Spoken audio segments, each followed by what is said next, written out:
Video pengemudi ojek online yang dipukul pengendara mobil di Cibinong, Kabupaten Bogor, viral di media sosial.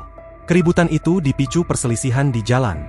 Seorang pengemudi ojek online menjadi korban pemukulan oleh oknum pengendara mobil yang emosional, tulis akun Instagram Info Kabupaten Bogor dikutip kompas.com, Sabtu, 13 September 2025. Kapolsek Cibinong, AKP Joni Handoko menjelaskan peristiwa itu berawal dari adu jalan di sekitar Simpang Pengadilan Agama Cibinong.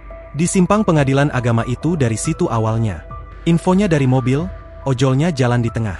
Karena nggak dikasih jalan, disaliplah sama si mobil dari kanan, kata Joni kepada wartawan. Diduga, pengemudi ojol kaget lalu menggebrak mobil 3 kali. Pemobil tidak terima dan mengejar hingga Simpang Cikaret. Di sana terjadi cekcok hingga pemobil melayangkan pukulan ke arah helm ojol. Iya, infonya seperti itu.